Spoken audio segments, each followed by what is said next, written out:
Welcome back, everybody. And in the eternal words of KG the King and Bizizi, hello, hello, hello, hello, Sanbonani. And celebrating Earth Day today, and on Earth Day, our world continues to revolve around you. Some of you will have seen that Stats SA says that 42% of South Africa's businesses face closure at the moment, and that certainly is a curve that we would like to help flatten. So that's what this series is about. My name is Louise Klaassen, and I am your host for this particular series. We are still in the stabilized part of the SME sessions, to be followed by assess, and then pivot, and then grow. So it was very interesting for me to experience at the beginning of the whole of COVID-19 that I felt like I'd lost 20 or 30 IQ points. I felt as though my brain didn't function as well as it did before this whole thing started to happen to us. I couldn't apply myself as well as I did previously. And I wonder if some of you share that experience. And I realized that my internal conditions were no longer a match for what was happening around us. And so it really is a complete delight to have Dr. Mark Oppenlyle with us, who is an expert in the space of resilience. He understands the concept of psychological safety exceptionally well. And he is going to help us think through what this means. How do you think through this concept of resilience when the conditions that we find ourselves in are so completely different from what they were 2 months or 3 months ago, and certainly from what they were at the same time last year or 5 years ago. And I think it's important that we're able to do that, because if part of the session is to get you to a point where you can assess your options for digitization, if you're able to create the conditions in which you're able to pivot your business and get back to growth, it means that you have to understand what happens inside, and that you're able to create some stability for yourself, and not just for yourself, but as a leader for your team and for the people that you work with too. So as always, we've got we have our Q&A function at the bottom, and I would love to invite you to share questions as we go. Yesterday we had really rich participation. We have lots of people that introduced themselves, told us who you are, where you come from, what you do.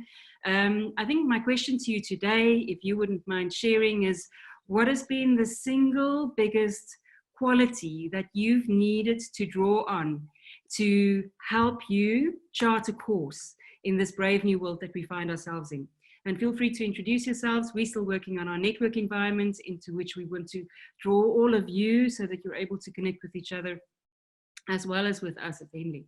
So Mark, it is such a joy to have you with us. You are one of our 21 lessons facilitators or presenters as well.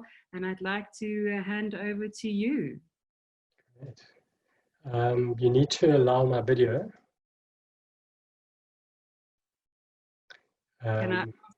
Can I ask our support team to just make sure that we've allowed for Mark's presentation video, please? Okay, that's great. Okay, super. I'm in. I was getting worried that I was going to get locked out and I was going to have to do everything telepathically. And it was a long time since I used my telepathy skills. Louise, thanks so much for that very kind introduction and just setting this topic up. I think it's immensely important for us to figure out what's going on between our ears, because we can get provided with all these wonderful tools, but if we can't harness our brain's capabilities, we can't be exceptional problem solvers, and we can't be creative in terms of how we approach these new challenges. So I'm going to share my screen with all of you. I just want to set one or two things up so that we do this appropriately, and let's go to share.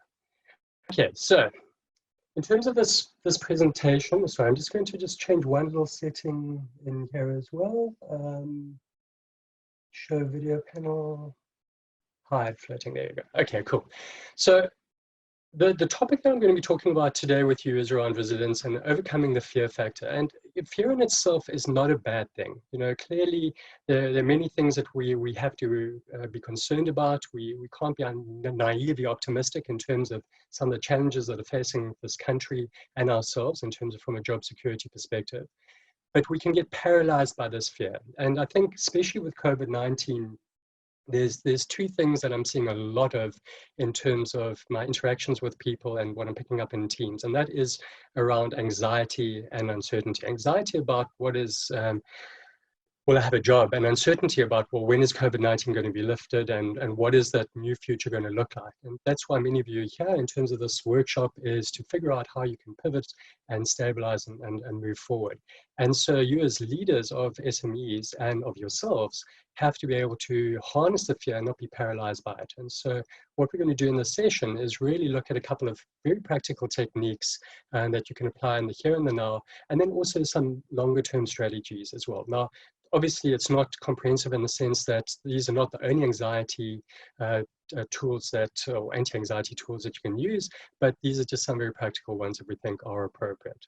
So let me just maybe share with you this concept that you're not aware of. Now, obviously, we know about contagion and we know about the spread of COVID-19 on a physical level, but there's also a different kind of contagion that is happening. And I think that's that emotional contagion, where we're picking up other people's emotions, panic, fear, and we are we're getting it on ourselves as well. And we need to be really careful about this. And the mechanism that's going on there is called mirroring. So in your brain, you've got what's called mirror neurons. And if you imagine just the metaphor of like a wireless network system where you're picking up signals from other people. It's a little bit like that's how your brain operates. And it allows us to be empathetic, to be aware of other people, and then to respond appropriately. So it's very useful in social settings. But unfortunately, our brain can't always differentiate between the emotions that other people are feeling and the emotions that we're pulling into ourselves as a result of the emotions that they're giving off.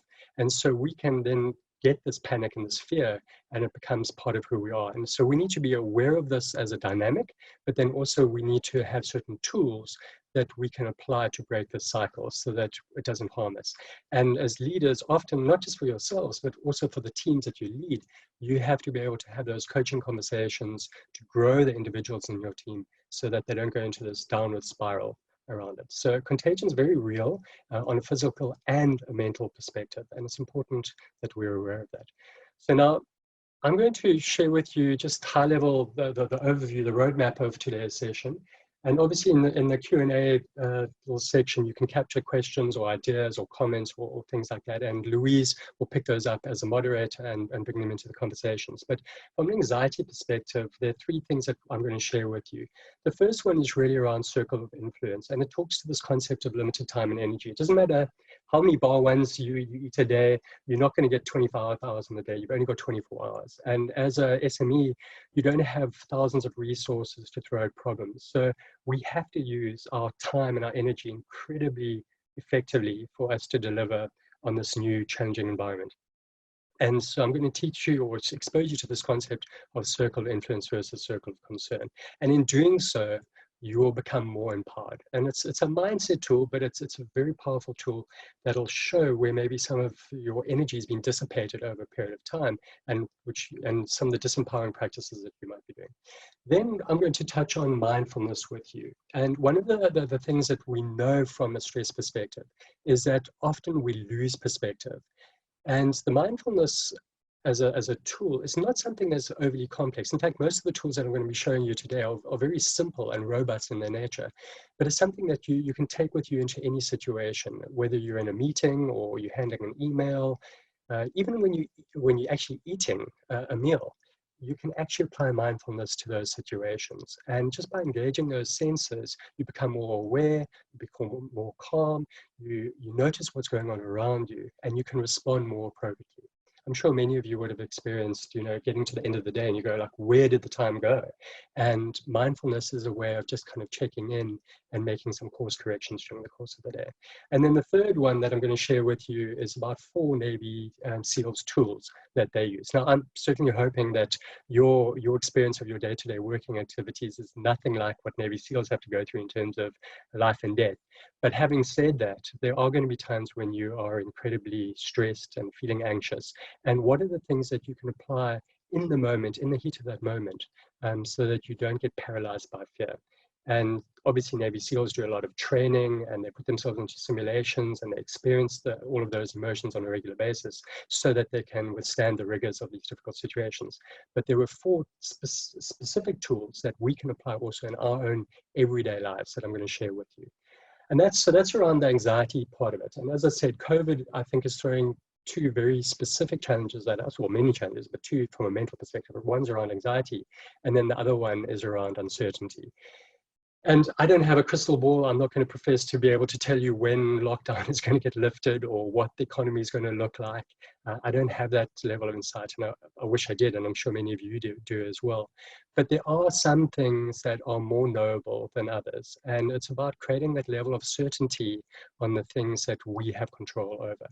And so I'm going to take 2 concepts and I'm going to explore them with you. The one is around the trifecta alignment. And this is quite a high-level exercise. This is one that you wouldn't do in a couple of minutes. It would take a little bit of time for you to kind of work your way through it, but it's hugely important. And it talks to, what is your purpose, what is your code by which you want to operate, and what are your goals? And when you get those 3 aligned, and you get your team that you're leading aligned around that, you get amazing energy, sense of clarity, and it really galvanizes people to deliver exceptional things. So that will get you under the uncertainty section. And then the last one is a very practical, very simple, in-the-moment tool called the progress principle that was developed by 2 Harvard professors, where they noted that there were certain things that happen that really increase people's levels of engagement, which is around motivation and discretionary effort. And it's this progress principle. And I'll share with you some of the questions that you should be asking both of yourself, but also of your team on a daily basis, so that you can make sure that there's a heightened sense of certainty as opposed to uncertainty. So this is kind of the roadmap of what we're going to be talking about. And please pop your little questions into the Q&A box as we're going along, and we will have a check-in sort of halfway through this section where I can maybe answer some of them, and then obviously at the end as well. Okay, so let's take the circle of influence, circle of concern. So on the left-hand side, you will notice it's a circle of influence. And really at its core, circle of influence is all of those things that you have direct control over. So you have control over your thoughts and what meaning you attach to your thoughts. You have control over what you read and what you watch. And by the way, I think this is quite an important point just to pause on in terms of the COVID scenario.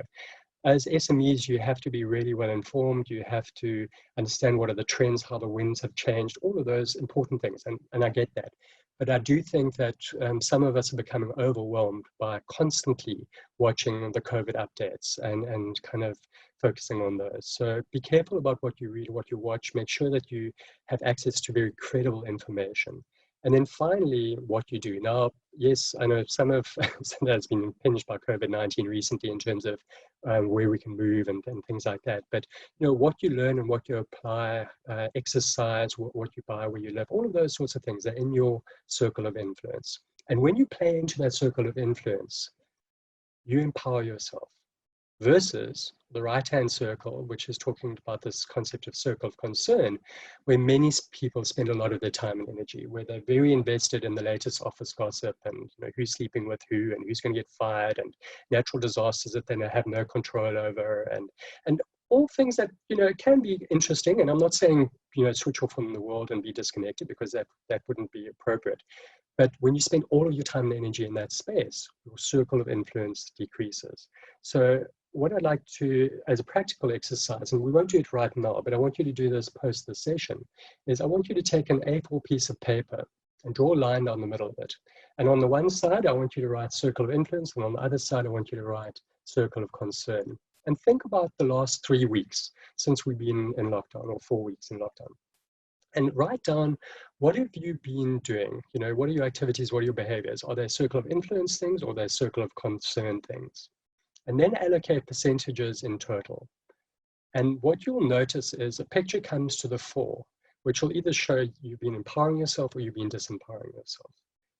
And that it's a nice little checking tool that you can do every couple of weeks, just to kind of see where you are. Because obviously, as a leader, you also need to lead by example. And this is a great way of you making sure that you're leading with the right sort of intent and purpose and energy. If you're focusing on the controllables as opposed to the uncontrollables. There was maybe the last little comment that I'll make to this concept was around a person called Viktor Frankl. He was a psychiatrist, Austrian psychiatrist in World War II. He was Jewish, and he'd been put into a Nazi concentration camp. And as you guys know, many horrific things happened in concentration camps. But being a student of human nature, he wanted to observe what made some people able to navigate through these very terrible situations, and other people just pretty much give up and die. Now, obviously, there's random acts of violence in a concentration camp, and not everything is in your circle of influence. But there were some people who just seemed to just give up. And he came away with that, with a very profound insights around human nature and a couple of key concepts. And two that really stood out for me from his logotherapy. He was the third famous psychiatrist in the 20th century. The first key insight was that if you have a big enough why, you can survive any what. And later on, when I get to the trifecta, we're going to be touching on that whole concept of the why. What is your purpose? What's your reason for existing? And then the second thing that he talked about was, he said, in our human existence, all of your freedoms can be taken away. And maybe for some of us that sounds very familiar, given kind of what's happening now with COVID. But he says there's one freedom that nobody can ever take away, and that is the freedom that we have to choose how we respond to any given set of circumstances. And I want you to remember that, because sometimes we can feel very disempowered by what's happening around us. Yes, government is kind of taking control of the situation at the moment and telling us what to do. But having said that, we don't have to be disempowered. We can be proactive.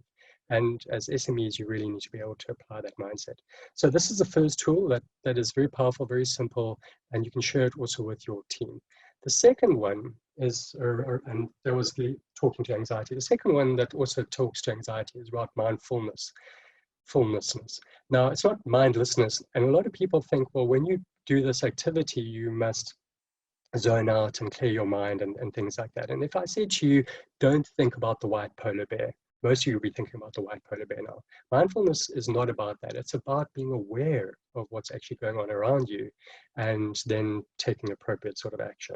And it doesn't have to be a very long activity. I taught this to neurosurgeons and to doctors at Greta Skier and Red Cross Hospital. They are incredibly overwhelmed, but even they, in their daily cycles, have got 4 or 5 minutes where they can just literally gather themselves together and have a mindful moment.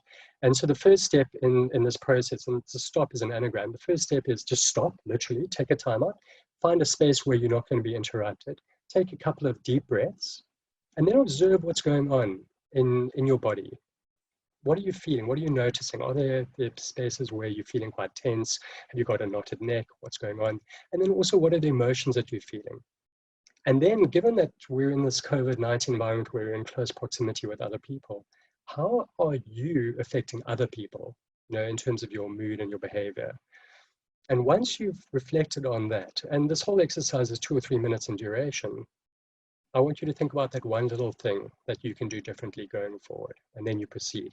And imagine if we did that a couple of times a day, and every day we improved by 0.1%. Over the course of a year, you would have an improvement of 36%, which is massive. So just this very simple exercise can be very profound in terms of how you do it. Another way of applying mindfulness, and it's very simple, is just about engaging your 5 senses. I'm not sure what you guys are like from a personality perspective, but I'm very future orientated. I often miss what's going on directly in front of me. And I found by doing this little exercise, finding the right spot, the right time, for me, it happens to be in my garden. I go and sit in the garden, and for 5 minutes, I engage my 5 senses. So my sense of smell, sight, hearing, touch, and taste. And for a minute on each of those, I engage those senses. And I try and block out the other senses and just focus on those senses. And you'll be amazed by what you notice around you, how your senses get heightened, and your insights as well, the deep insights that you acquire from this very simple practice. So mindfulness is a very powerful process, and it gets us accessing many important insights as well. And as I said before, one of the big problems with stress is that we lose perspective. So mindfulness accesses that ability for us to have better perspective. So that's mindfulness. And now the third part around anxiety that I want to share with you is around 4 Navy SEALs techniques. Now, some of you know what Navy SEALs are, some of you don't. They are special forces operatives. They are highly trained. They go through very rigorous training and very hard selection. And the video clip I'm going to show you, I'm just going to show you 4 minutes of the video clip. It talks about the big 4 that they identified. They were having very high attrition rates in terms of their selection camps. Now, they didn't want to lower the standards, obviously, because it is literally life and death, the kind of jobs that they do, so they couldn't lower the standards. But they wanted to make the people more resilient so that they could get more through the selection process. So these are the 4 that they share. It's a 4-minute video clip. And then at the end of this video clip, I would like, as you're listening, maybe just for you guys to type into the Q&A section those that you use yourselves. So it'd be quite interesting to see which are the ones that you're currently using of those. And for some of you, maybe you're using none of them, and then obviously don't type in anything. But for the rest of you, just type in the ones that you typically are using. So here we go. I'm going to convert now onto video.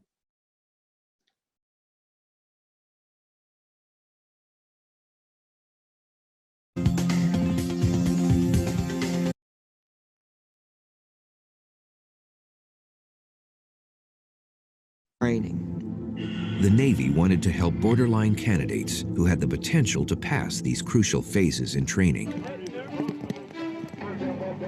After consulting with experts, they came up with a groundbreaking mental toughness program, a set of techniques to boost the trainees' ability to control fear, even in the most extreme situations.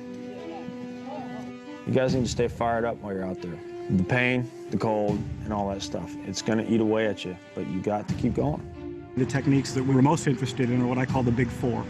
Goal setting, mental rehearsal, self-talk, and arousal control. Scientists think goal setting works by assisting the frontal lobes. As the brain's supervisor, the frontal lobes are responsible for reasoning and planning. Concentrating on specific goals lets the brain bring structure to chaos and keeps the amygdala, the emotional center of the brain, in check.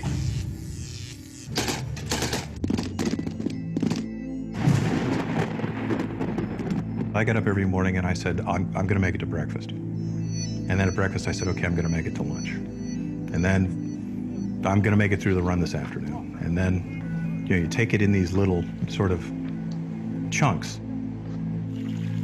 The second technique, mental rehearsal or visualization, is continually running through an activity in your mind. So when you try it for real, it comes more naturally.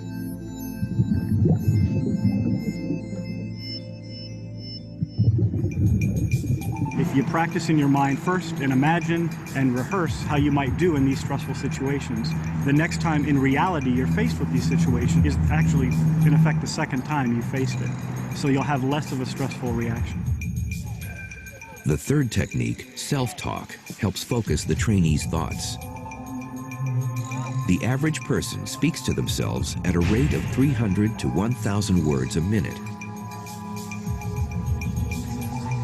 If these words are positive instead of negative, can do instead of can't, they help override the fear signal coming from the amygdala.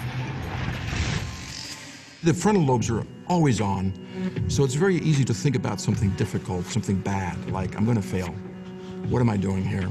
I didn't practice enough. What you're trying to do is you're trying to replace those bad thoughts with good thoughts.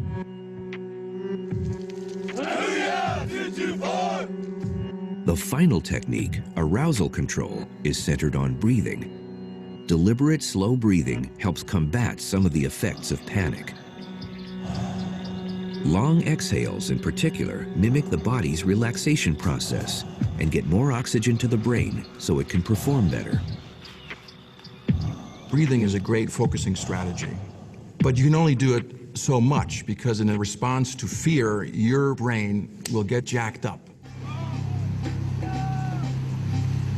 On its own, arousal control wouldn't work. The amygdala sends out such a powerful signal, it's tough to suppress if we're still feeling fearful. But combining the 4 techniques made a big difference to the trainee SEAL's pass rate, increasing it from 1/4 to 1/3. The idea of pushing boundaries may not be new, but here is positive proof that you can train your brain, and now science knows how. It goes back to a lot of much earlier sort of warrior traditions where you're sort of transcending whatever it is you thought your limitations were. I am a different person, actually. Your confidence goes through the roof. You see things and do things that you wouldn't have imagined before.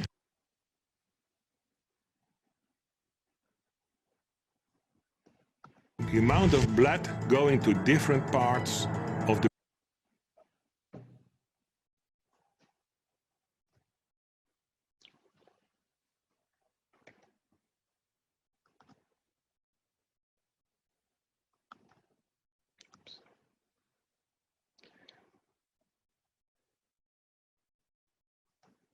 Okay, so now what I'd like to just do is pause and maybe with Louise's help, we can just look through some of the questions, but also, as I said to all of you, as you were looking at that little video clip, just typing in which are the ones that you typically do. So there were 4 key techniques that the Navy SEALs use. They use goal setting, they use visualization, they use self-talk, positive self-talk, and they use emotional regulation or breathing. And which are the ones that you typically use in terms of your own experience when it comes to anxiety? And as you guys are just typing those in, and we can just see kind of who's doing what in terms of those techniques, maybe just I just want to recap for each of you, each of the techniques, what are those important mechanisms that are driving them. So when it comes to goal setting, how it works is we activating your prefrontal cortex, which is where all your higher thinking happens when you start goal setting. And it takes then control of your amygdala, which is your fight or flight response. So I'm sure sometimes in your own experiences, you come into work and things have been pandemonium and you break away, you come up with an action plan and you feel like you're more in control. That's exactly what is going on there when we're talking about goal setting. You know, you've activated your prefrontal cortex. The visualization one, how it works is it takes, by repeatedly practicing something, it takes the novelty sting out of the situation. If you think back to the first time that you were driving a car, it must have been quite, well, I'm sure I'm saying must have been quite anxiety provoking for you, I don't know, but for me it certainly was, because there were so many different things going on at the same time. By practicing it, you feel like you're more in control because now you're taking the novelty out of the situation. The third one, as we said, was around self-talk and looking at what is going on inside your thinking patterns. Is it positive or is it negative? Now, I'm not one of the psychologists that believes that everything must always only just have positive thoughts, because I don't think that's helpful, because sometimes you have to look at the downside as well, and you've got to have a balanced perspective. But if I came up to you and I said to you, you are the stupidest individual I've ever come across in my entire life, hopefully you would kind of give me a clip over the ear and then you'd say, no, Mark, I'm not because of X, Y, and Z. And you would debate with me why you're not.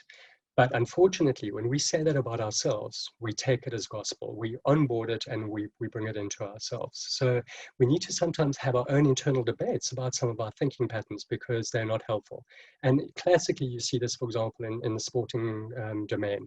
Our South African cricket team, when we get, unfortunately, to the cricket World Cup ODIs, we seem to really struggle, especially in the semi-final and final phases. We're not able to harness the positive self-talk that is necessary. I think our rugby team must go and have a chat to the cricket team because they've got to 3 finals and they won all 3, so they clearly know what they're doing around that. And so the self-talk is really key. And then the last one is around breathing. And it's the first thing that you do in your life, it's the last thing that you do in your life. And when you're stressed out, what happens is you take shallower breaths, and your brain is very, very energy or oxygen intensive. Your brain is roughly 2 fists put together in terms of size, but it takes up 20% of the oxygen supply. And so you need to make sure that you get those deep breaths. Now, one of the techniques that the Navy SEALs use is this thing called box breathing. And I want you to imagine the 4 sides of a box, and it's a visual exercise, but also a physical exercise. And as you're doing the exercise, you'll go up the one side of the box and then across and then down and then across again, so that you close off a 4-sided box. And what you do is you breathe in for 4 seconds, then you hold your breath for 4 seconds, and then you breathe out for 4 seconds, and then you hold your breath for 4 seconds, and that makes up the four sides of the block.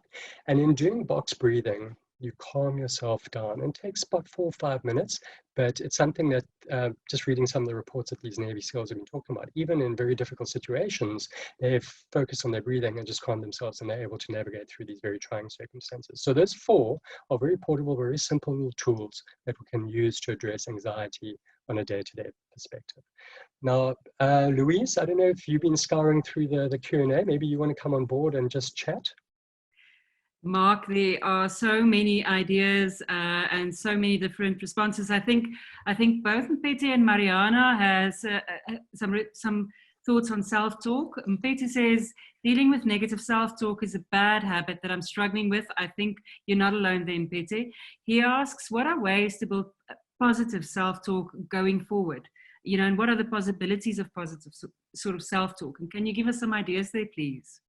Yeah, so I think one of the things that we've got to do is, and that's going to sound a bit strange, but you've got to almost get out of your head a bit. You've got to get the stuff that's going on in your head down onto a piece of paper, and write it down. Because in writing it down, you start seeing how erroneous some of our thinking is. And so, you know, journaling 200-300 years ago, everybody used to journal and write down their thoughts and what was going on in their lives, and they could make sense of their lives. And that's quite a useful little exercise. Most of the MBA classes have journaling as a key element of it, and it's about self-awareness, because if you want to have mastery, you need to first start with self-awareness. That's the first step in that whole journey. So that can be quite a useful exercise.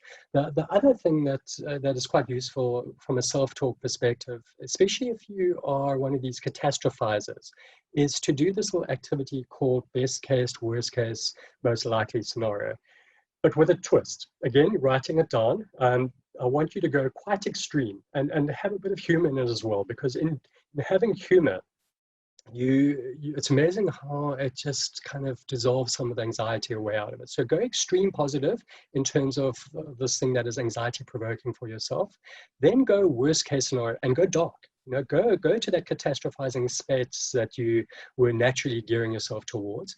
And then once you've done that, write down your most likely scenario, and then but mitigate for the downside. So your fear factor, your worst case scenario, think about some of those outcomes and how you can mitigate against those. But you don't ignore fear. You know, sometimes some of the things that are popping into your head are actually spot on, and you've got to make sure that you mitigate for them. And that's why we have that most likely scenario. But again, it's a written exercise. It's getting it out of your head onto a piece of paper. Is a way of kind of challenging some of your assumptions. And then also just having a debate, you know, with yourself about how accurate am I seeing this situation? Is there another way of seeing this situation? You know, how would other people from different perspectives see this? And yeah, if it's true, what's the outcome of that? What's the worst case around that? So those would be some of the things that I would use to balance it off. And I suppose maybe that's the last comment I would just want to make to that is about balance. I have a lot of people that come to me and they say to me, Mark, you know, I'm a realist. And when I listen to them, all I hear is pessimism. They're only talking about the negative. They're not seeing any of the upside. And I'm also worried about the people that only see the upside, because I think that you have to see both sides and then make a balanced, informed decision about those different scenarios. And hence why I gave you that most likely, the best case scenario, the worst case scenario, and then the most likely scenario, because that's really what you should be aiming for, is around having a balanced perspective on the situation. Thanks so much, Mark. There are quite a few people that comment on the usefulness of a goal-setting routine, setting goals that they are able to then achieve, and how that creates a sort of a positive positive reinforcement loop for them. One of our anonymous attendees says that I suffer from severe anxiety, perhaps like many others do, and that the only way that they feel they can overcome this is to work an 18-hour day. How do I control my day and not get overwhelmed by the guilt? Yeah, thank you for whoever shared that. That's for that very authentic sharing. I think a lot of people are in that space. And I must admit, one of my biggest concerns about COVID going forward is this knee-jerk reaction that many people I'm starting to see, where they're working longer and longer hours for a variety of different reasons. Partly it's because of fear of job loss, so they want to make themselves irreplaceable. But partly it's also because of the blurring of the boundaries between work and home, because now you literally are at home working all the time. And so you really have to create different parts of your life and these rituals and routines where you break the cycle of the day, where you have a ritual where you stop working, where you have outside interests, where you commit to other things which you can't drop, whether it's to your family or to a friendship circle that you're going to have a cappuccino or quarantini in the evening with, and you're going to be there and you made that commitment. Because working 18 hours a day is not helpful. It's a very unbalanced perspective, and it's not going to help from an anxiety perspective. We know one of the best ways to deal with anxiety and depression, or mild anxiety, mild depression, is to exercise. And so if you're working 18 hours a day, I'm presuming, A, you're not getting enough sleep because you're only getting 6 hours of sleep a night, and you should be getting between 7 and 9, and you definitely then wouldn't be getting enough time to exercise. So what's happening is you're having quite an imbalanced response to a very stressful situation, which I know that's happening to a lot of people, but we need to guard against it. And you've got to almost think of your life in the 4 different quadrants and say, what am I doing in each of those different quadrants? Your socio-emotional, your relationships, how am I investing in those? My physical, my mental, which we've been talking a lot about, and then the spiritual. And when I say spiritual, I don't necessarily mean religion, although for many people that's a great inspiration and a source of well-being. But I'm talking about your purpose and the reason why you're here. And by investing in those 4, you become much more robust and much more resilient. And that's certainly what came out from my PhD research and my experience over the last 20 years, is that to work harder and longer just makes you a workaholic. And workaholics are more prone to burnout. And boy, when you get burnout, it's very hard to claw your way back from that. You don't want to get into that situation. So rather, make sure that you're investing in those 4 reservoir pools that I just talked about.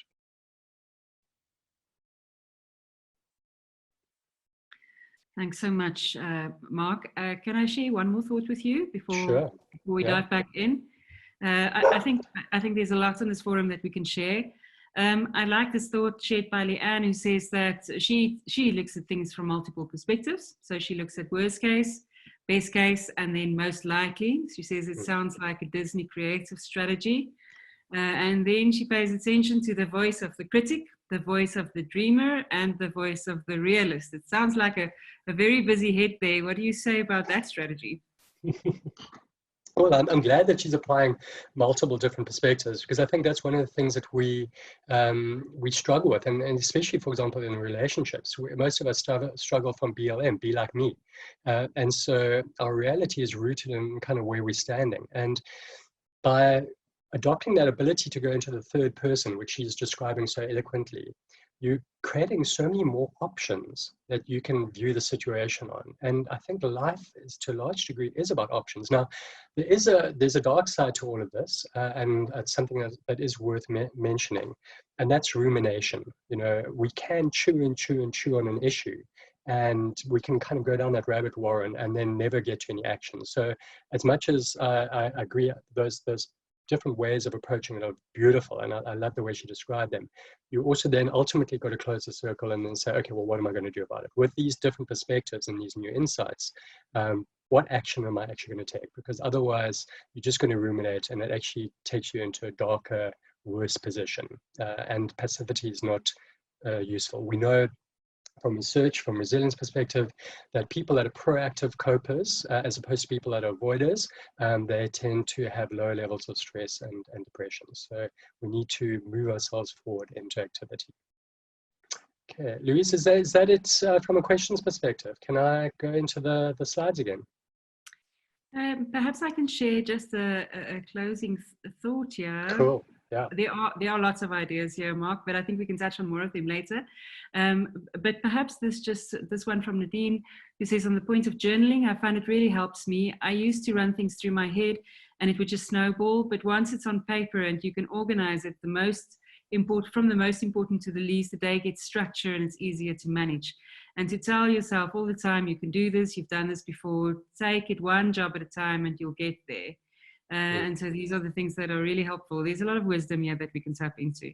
Mark, I'm gonna hand over to you again for a bit, but thank you so much. Cool. And Louise, thank you very much for sharing those ideas. They're brilliant. And yeah, at the end, we can also come back to them and maybe chat more about them. Okay, so I'm going to share the screen and I'm going to take you through now the uncertainty section, 2 activities that can create more certainty in an uncertain environment that COVID is providing. Okay, so let's go to slides and share. Okay. Just going to move that. And okay, so I'm just going to hide this little panel. Okay, so I love this little quote over here. It says, if you're reading this, no matter who you are, 2 things are true. You're going to die and you haven't yet. The rest is up to you. It's a little bit like the 2 certainties in life, taxes and death, but we're not dead. So what are we going to do going forward so that we're not in this passive mode where we're paralyzed? Okay. So the first one that I wanted to share with you is this concept of the trifecta. And it links back to that earlier comment I made about Viktor Frankl, where he said, if you've got a big enough why, you can survive any what. And I always talk about the 6 friends that you have that walk through life. And they're the 6 questions. It's why, how, who, when, where, and what. And the purpose question answers the why question, which is the most important question.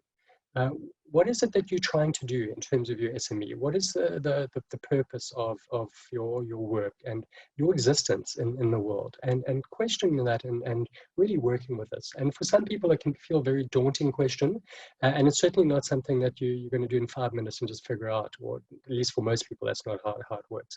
But it's a question worth pursuing, because once you've got that, you've got a sense of direction and a sense of energy, and it's hugely galvanizing.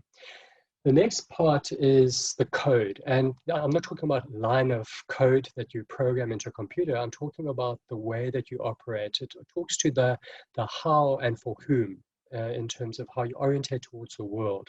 How are you going to show an interface towards the world? Because on one hand, purpose can be very purpose-driven and chasing a specific goal. But if you do it in a way that destroys everybody around you and society, that's a negative outcome ultimately for society in the broader context. So these 2 balance each other off, and having a code, whether doctors have their Hippocratic oath, such so do psychologists, but having your own personal code that you adhere to and knowing what that is hugely important, and especially for you as a leader as well, because the thing that the people that you lead crave the most, interesting enough, is consistency. So they want to know what are the things that you stand for, and being that consistent person as a leader is really, really key. And then the last part is around goals. Now, I'm not going to talk to it in this presentation. I suspect many of you are very goal orientated, but just an observation, and that the goals talks to the what, where, and the when. But I do a lot of coaching of execs, often people who've right at the top of the food chain in terms of organizations. And, on many levels, you think, wow, they've got everything. But many of them are actually very unhappy, and they're very goal-directed, they're very driven. But as we talk and as we discuss things, the thing that comes up often is that they've run up the wrong ladder of success. The things that they've chased, that they thought were going to make them happy, or that society said was going to make them happy, are not what are making them happy. And so we have to have all 3 of these in alignment for us to have the kind of life that we're really striving for. Just being goal-directed in itself is not enough, because you've got to be aiming at things that are of high value. And that's where the code and the purpose come into play. So this trifecta is hugely important. It is something that you have control over in terms of this very fluid environment that we're in. And it's important that you share it with your staff and the people that you care about. Now, how to get there. This is a little exercise. Some of you might have seen this diagram, but I think what's nice about it is it moves the conversation away from the simplistic, just follow your passion, the top left-hand corner, what you love to do. Quite frankly, I love the Springboks, I love rugby, but I'm never going to make the Springbok rugby team. That ship has sailed, and I didn't have the physical capability, so I wasn't good enough, the bottom left-hand corner either. So being passionate about something is not always necessarily enough. Yes, it's an important part of the segment of the puzzle, but you have to look at all 4 components. What does the world need?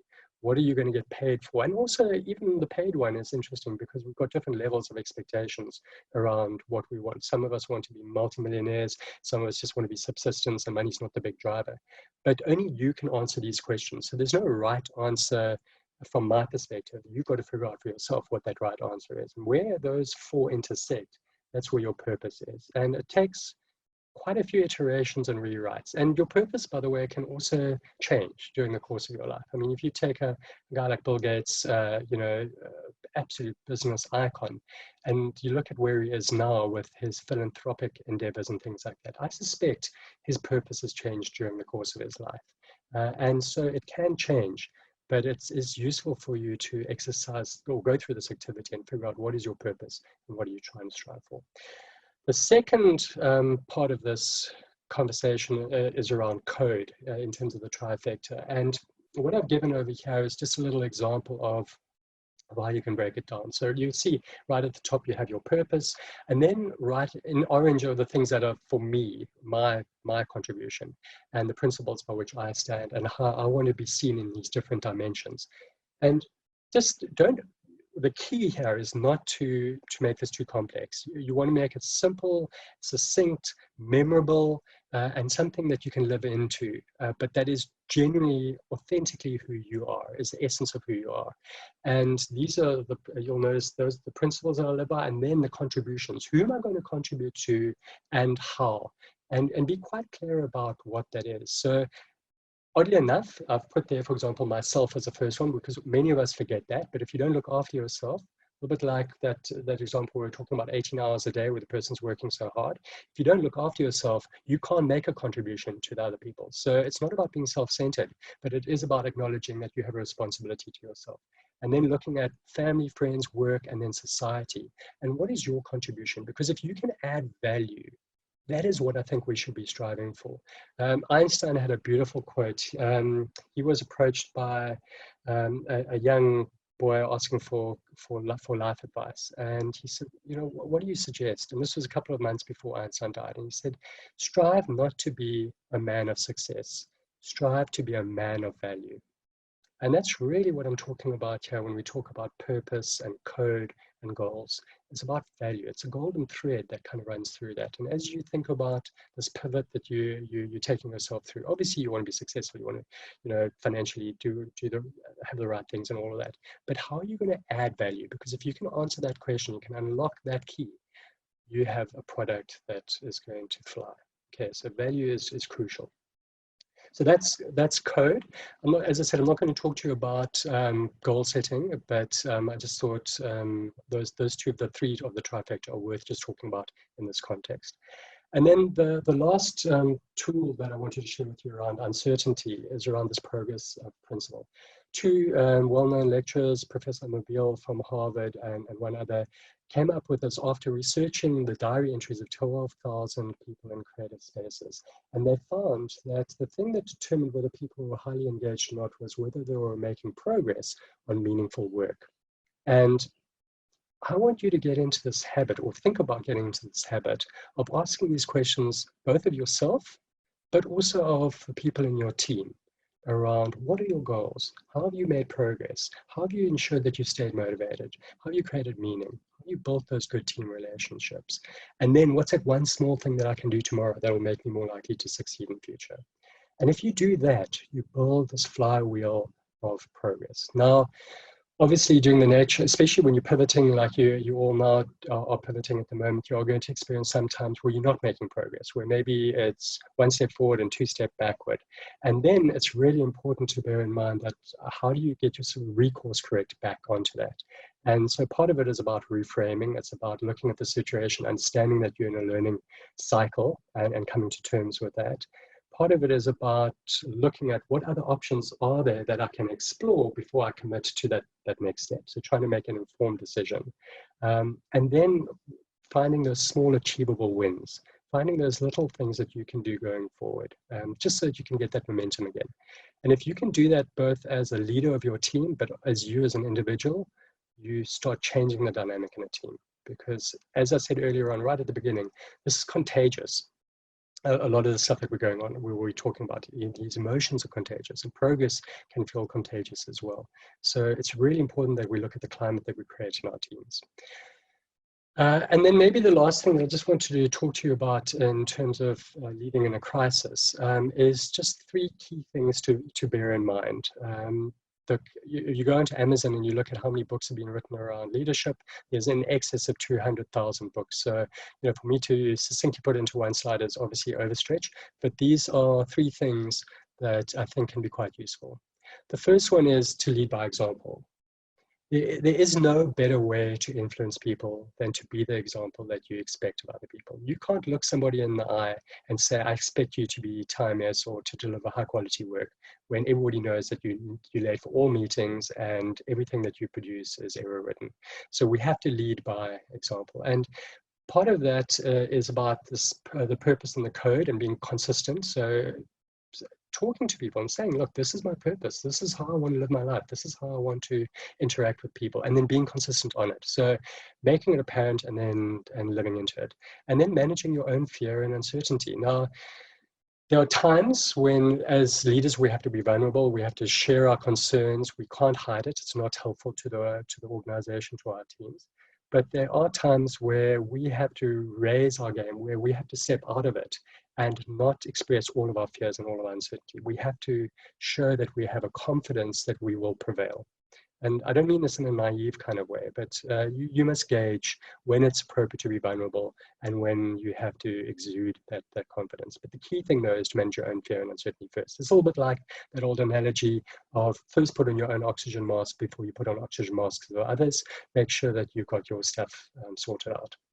So that's the first thing.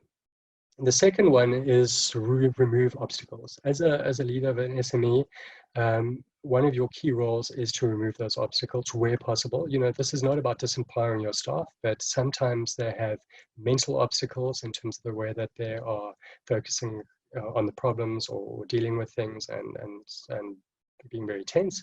But sometimes it's just allowing them access to certain resources, and make sure that you can help them move in this progress principle, because that is ultimately one of the key roles of leaders, is to remove obstacles where possible. And then the last one that I wanted to share with you is to focus on the team psychological safety. Now, psychological safety, what it means, some of you will have heard it, some of you wouldn't, but it's about interpersonal risk-taking. It's about the willingness to share ideas, to share concerns, to float an idea that's maybe half-baked, that's not fully formed, and put it out there in the team environment, and not worry about you being taken out at the knees. And if you think about the pivot that you guys are going through and what you're trying to achieve now, you're going to need that psychological safety, because there's a lot of ambiguity and there's a lot of interdependence that your team is going to be experiencing. And if you don't have that psychological safety, all the good conversations happen at the water cooler, or around COVID-19, the metaphorical water cooler. But the real conversations don't happen when you're trying to collaborate as a team. And there are obviously many different things that you can do around creating psychological safety. I'd highly recommend looking at some of the work by Amy Edmondson. She's one of the thought leaders in this space. And she talked the beautiful book in 2019 called The Fearless Organization. I'd recommend you read that. But 4 key things maybe is, the first is be an inclusive leader. And what I mean by an inclusive leader is make sure that you frame the challenge to people, that you need their input. You invite them in to the conversation. You really seek out their opinions and not just try and ram your thinking down their throats.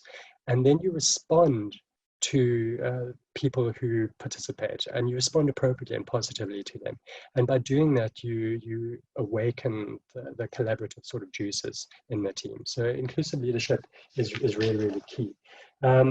The other thing that you can do is empower them while we're talking about inclusive leadership, and that's really about creating that clarity. And that maybe goes all back to the purpose comment I made earlier on, but also you create competence and train and develop them. This is a hard challenge, by the way. I think one of the other big challenges of being in lockdown is, how do we develop people when we can't see them and interact with them on a regular basis and see their work? So it's going to make coaching a little bit more tricky going forward. The other things that you can do is about building trust, and that's really about credibility and reliability, and building a level of safe intimacy in the team. But the most important thing is about not allowing self-orientation. And when I mean by self-orientation, I'm talking about a preoccupation with self-interest to run right in the team. Because if you can get away from that, and we've all got self-orientation to a degree, but if you can get away from that in its extreme versions, where it's purely about self-interest, you can develop a real trust in the organization. And then the last two, safe spaces, is about making sure that, and I think this is a very useful technique, is around having pre-mortems. You're going to be floating some ideas out there that are totally new, that haven't been done before, and getting the team, and legitimizing dissent, getting the team to poke holes in the thinking and to see how robust the thinking is, and to scrutinize it, and then to pick out the 2 or 3 biggest concerns that they might have around this new idea, and then say, what do we do to mitigate against it? And in doing that and creating that concept of a pre-mortem, you can get a better quality of thinking, as opposed to people just nodding their heads and and saying, yes, it's a great idea, but actually deep down they're going, no ways, this is going to be absolute failure. And then the last one is how we respond to failure, because as you try new things, a natural consequence of trying new things is that you're going to fail. And as human beings, we like to stay in our zones of comfort where we're competent. And many of you are going to have to get outside of that zone of comfort into that space that feels very uncomfortable. And to realize that failure, there's a continuum that exists. And a lot of managers come to me and they say, Mark, you know, I find managers kind of fall into 2 categories. So one is all failures are just learning opportunities with the bow. And then other people say, we're a 0 defect company, we do not tolerate failures. And both of those approaches are wrong, potentially based on the context. So you have to look at, you know, for example, if I was starting something brand new, it's R&D, cutting edge, it's never been done before, and I fail, you can't then go hammer and tongs at that individual and you know, kill them in the sense of like really saying this is a terrible idea, because you then, the next time you're asking them to be innovative and creative, they're going to say, whoa, remember last time, it's just not worth it. You know, that was a career limiting move. Versus, you know, sometimes people will make an error that is hugely negligent. They knew what the rules and the processes were, and they had dire consequences for maybe your clients or for yourselves. And that person, you don't say to them, well, I hope you learn your lesson, and, you know, pat on the back and off you go, because they knew what the rules and the principles were at play. And in those situations, you have to take obviously quite strict censure activities for that individual. So it's about understanding that failure sits on a continuum and then responding appropriately. And these are some of the things that you need to bear in mind as a leader. And it's being a leader is hard. It's, you know, a lot of judgment, a lot of wisdom, and patience. But if you do these 3 things during crisis, I think you can hopefully navigate through to the other side. I'm going to stop the slideshow now, and we'll go into just back to Q&A with Louise. And it says new share. Okay, so stop share. There you go. Okay. So that is me, done. Hi, Louise. I think we've got 15 minutes. There's so many ideas in there. We probably have a little bit less, 10 minutes, but there are some very, very meaty questions here. So let's see what we can get into. Sure. There's a lot of appreciation in the Q&A from people that says that there's stuff to action, that there's stuff that they feel that they can take and that they can use. So thank you very much for that. I have a thought here from Rabin Malia, who says, thanks for highlighting the imbalance for working from home and the burnout factor. He says, but today the reality is that for top management, they are going to lean down into the organization. And I guess this is true for large and small organizations, right?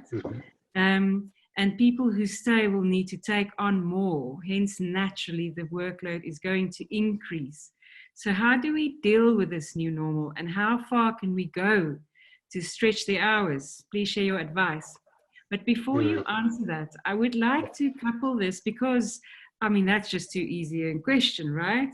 I would love to couple that with one of our anonymous attendees who's saying, But Mark, is this not a time to get rid of staff that is a dead weight on our organizations? We as small businesses are now unable to carry people that are not good at their jobs, that create politics, or that are just not good at making the right decisions for our businesses right now.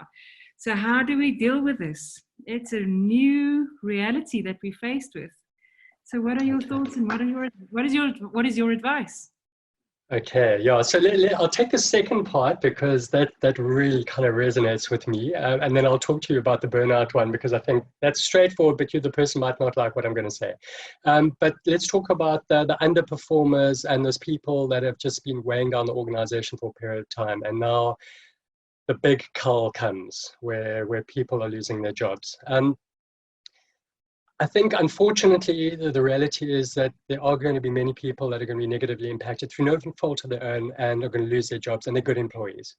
But there are those toxic employees that sit in organizations, and I see this a lot. I do a lot of work in the psychological safety space, and those people that sit in the team that are little snipers, that have those little sarcastic hand grenades and always the smartest person in the room and shoot everything down, and the gossips and the backstabbers and the politicians and the narcissists and the bullies. I'm sure if we had to do a poll now, most people who are listening to this conversation would say, yes, we know some of those people. And they get tolerated in organizations. And sometimes they get promoted into senior roles as well. The best strategy that you can take when you've got a toxic employee in your organization is to get them out of your organization and then into another organization where they can destroy value there, okay? So that they are creating mayhem in that environment. Now, let me just give you a piece of research that was done by Harvard Business School in 2015.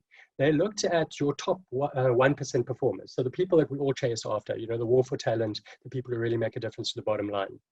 And they looked at their impact on productivity versus the impact of toxic employees in terms of productivity. And what they found was that your toxic employee had a 2.5 times greater impact on productivity than your top performer. And that gives me the science that backs up that comment that I made. That sounds like a very glib, off the kind of cuff comment, but if a person is being intentionally toxic and is destroying value and destroying people in the organization, we shouldn't tolerate that behavior, okay? And so we shouldn't have to wait for COVID to do that sort of thing. That's called good leadership, by the way. That's about being aware of what's going on. And yes, sometimes it is the leader that's a toxic individual, but often it's not just the leader that's a toxic individual. It could be somebody else in the team. And there are lots of different ways that you can get there. And if people are interested, they can email me, and I can certainly chat through how to go through that. The first question was around burnout and was about, well, now senior management is going to lean on us because there's going to be less people in the organization and we're going to be expected to do more. It's a very simple equation though. You only have X amount of hours in the day. You only have so much capacity. And yes, as human beings, we are incredibly resilient, but you can't actually continue to do more and more and more people's work. You are going to have to push back. And I remember this actually happened to me. So one of my downsides, I'm a little bit like Louise, I'm quite creative and a little bit off the wall. And so I come up with lots of ideas from the course of the week. And the team that I was managing, I had an actuarial scientist lady, and she was super smart and very diligent and hardworking, like one of the hardest working people I've ever come across. She came to me at the end of the week and she said, Mark, you've given me 5 additional things to do. Here is my performance contract. I'm not a person who works just to my performance contract. I'm not a job description kind of person. But please tell me which thing I must deprioritize and take off my list. Because at the moment, you've given me 5 additional things and you are setting me up for failure. And I know you're not trying to set me up for failure, but this is what your leadership style is doing. And she said in a very beautiful way, she didn't she wasn't an aggressive way, but she was being very firm and she was pushing back. And I think we are going to have to do that as people who maybe are getting leaned on further down the organization to say, okay, prioritize. You tell me what we're going to do because, we've gone from 100 to 50 people. We can't do the work that we used to do. What are the things that we really have to get the ball out of the park on, and what are the things that we're going to give a miss on? And by the way, there's some very interesting research around goal setting. They find that when people go beyond more than 3 key performance areas, the likelihood that you're going to achieve them significantly diminishes. So when you get down to 10, your chances of it being exceptional in all 10 of them is almost at 0. So we need to push back, and we need to be focused and get rid of some of the noise in the system. Thank you very much. I have a question here from Lynn. She says it's regarding unlocking her purpose. She said she finds that her mind is rather scrambled at the moment, trying to define her purpose, because she finds that she wears many hats at the moment in order to reach her end goal. Whereas previously she had a lot of other employees. That situation has had to change because of current circumstances. So I think at the moment it sounds like they really find themselves in a really tough situation. I mean, that process of crystallizing purpose is difficult at the best of times. And now we find ourselves in a tilted world. How do we go about this? Yeah, so this is the deep irony of purpose, is that, you know, to deal with a very fluid, changing world that's very threatening, you need to have some sort of rock that you can stand on, that is your constant, your North Star. So I would not use COVID-19 as a reason not to do it, but I do get that if you're feeling very emotional, or you feel like you're being pulled in too many different directions, that you might not get to your purpose statement totally now. What I would definitely work on is the code, though. That is much more tangible in terms of, you know, kind of what are the principles that kind of guide the way that I work, and then for whom I'm going to add value and how. Because that's a little bit more tangible. The purpose one reminds me sometimes a little bit of the BHAGs. I don't know if you guys remember Jim Collins, Good to Great, and he talked about BHAGs and how often it took organizations many years to get to kind of their underlying BHAG and what it was. And so you might find that this purpose evolution that you go through will not happen over a long weekend. It might be many months in the making. And so the code part of that exercise that I shared with you is more immediate. It's more easy for you to grasp in terms of, you know, what are your 2 or 3 key principles that you live by, and who are the people that are important in your life, and how do you want to show up for them? Because remember, as I said earlier on, as a leader, you want to be consistent. And so you need to lead consciously. You need to think about what are the things that I want to portray and live into from that perspective. And so I think maybe that would be the part that you would start with first. But don't not go to the purpose place, but just bear in mind that it is a bit of a journey. I do agree on that point. Thanks so much for that. So in a very practical way, what we can start to do tomorrow morning is we can sit down before we get into the messiness of the day. We can set some achievable goals, things that we can tick off that creates its own virtuous circle. And we can go to that place where we say, my code for today is this. I can revisit it tomorrow. I can revisit it the day after that. All right, in 21 Lessons, there was a wonderful TED Talk by Pepe Moret that speaks to this to some extent as well. So for those of you that want to go and revisit that TED Talk even, 21 Lessons even, I definitely recommend that. Is another wonderful thinking space in the same way that you've created for us today, Mark.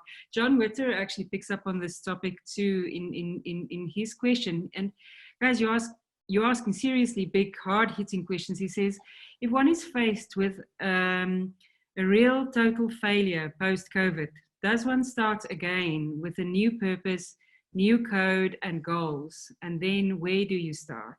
I mean, this is a hard question. Not a hard question. It's a hard question, but it's also a hard question, right? Yeah, it is.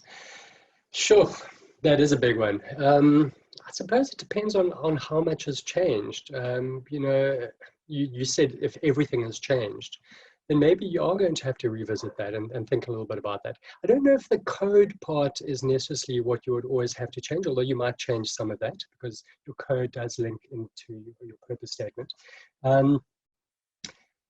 But you know, I'll share with you what my purpose is. You know, I wrote there, be light, but what I meant by that is share. It's really about sharing knowledge from psychology with lay people. Now, my environment where I do face-to-face training has fundamentally changed. We're doing this online now, and this is not I wouldn't say it's a 180-degree change because I'm still training and educating, but who knows, I might have to think of alternative ways to still play into that purpose. That is not the way that I've traditionally been doing it. So we don't always have to drop everything in pursuing our purpose. There might be just course corrections that we have to go. But for some of us, you know, maybe there will be these fundamental changes. But that's a hard one because I don't understand the context in terms of where that individual's coming from. And ultimately only they can really make that call. Thank you, Mark. Leanne asks, is it possible to develop resilience without exposure to the stressor?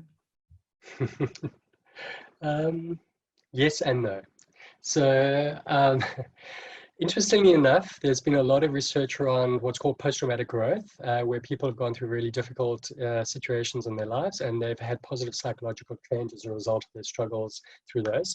And there's been, for example, in Olympic champions, they've noticed that many of them who've got gold medals have had really traumatic things happen to them in their childhoods. And so we tend to, as human beings, ironically, we're very resilient, and we grow from those experiences. So there's I'm not going to say go and put yourself in harm's way, because that would be stupid advice as a psychologist. But the irony is that we often grow from tough times, as long as we've got the right questions that can unlock it, and we orientate ourselves the right way, and we reframe appropriately. But having said that, you can also teach people some of these skills, so that when those tough times come, because they will come for all of us, you know, it's unlikely that anybody goes through life unscathed without tough times. But when those opportunities arise, we have the right armory that we can develop. And I talk a lot in my resilience workshops around proactive coping.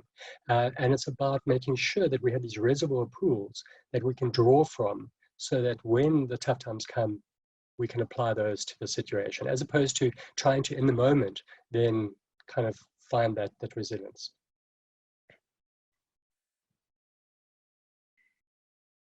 To our community of people out there, there are so many wonderful questions that are coming. I think I'm going to ask you a last question with a quick answer, Mark, to wrap our session up before I close this out. To everybody else, we're going to download your questions, and those that we didn't get to, we'll share with Mark. We'll ask him to answer more of those questions, and hopefully we're able to make those available as a Q&A on our microsite that all of you probably will have registered through. I think perhaps the one to close out with is, I'm sorry, I'm going to make this really hard. Because the others were so easy, but I think we have to keep it real. This is what really is happening for people. This person says that they're desperately trying to manage burnout, responsibility, and job security. The pressure is increasing, not becoming less. And then adding to that, being a present spouse and parent. We haven't even talked about what homeschooling is doing to people's lives. It makes it virtually impossible. And I think we talked earlier, you spoke earlier about boundaries, setting those boundaries in a work context. And I think, you know, with all these spheres of our lives just condensed into one physical place, it does change the game, doesn't it? Yeah, it does. And I think one of the things we've got to appreciate is the power of our relationships. It's sometimes things that we take for granted, and the people around us, because we get so caught up in this rat race called life. And so to invest in those relationships and to make sure that they're strong and building other people is what's going to help us get through it. If we try to navigate this all by ourselves and we put all of the pressure on ourselves, that's a huge load to bear. And this is where we need to rely on our network. And yes, some people maybe don't have a spouse, or they're divorced, or, you know, they don't have lots of siblings, but to build your community around you, whatever that community might look like, and to lean on it, and to also give as well, because you can't just take from that, is going to be the way that we can, I think, work our way through this ordeal. South Africans are an incredible species. We are incredibly resilient. You know, I was thinking historically about what we faced over the last 30 or 40 years, and I don't regard myself as a naive optimist. I come from an asset management background, but we've been on the precipice for so long, over so many years, and we are incredibly resilient. And we need to trust ourselves, and we need to trust in each other and to support each other. And I think that is the way to get through it. Don't try and do this by yourself. Make sure that you build your team around you. That, for me, would be my answer to that challenge. You're on mute, Louise. You're on mute. Thank you so much for today. You have equipped us with lots and lots of different ideas. You've created a thinking environment for us. Everybody, tomorrow is the last part of the first 3 sessions, Stabilize.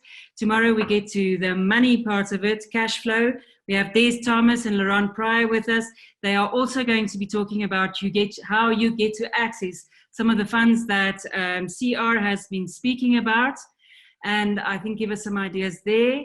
They're going to be talking to you about how, now that you know how to prioritize yourself and your team in some ways, and you've got some tools that you go and apply there, they're going to talk to you about some of the scenarios that you should contemplate in terms of cash flow, and how to not just, what some of the considerations are, I think, in terms of the stakeholders that you guys are balancing as small and medium business owners. So I would like to play us out, if I may, with a very, very important song. Some of you may know Diamond Platinums from Tanzania. I'm going to try and put them on. There we go.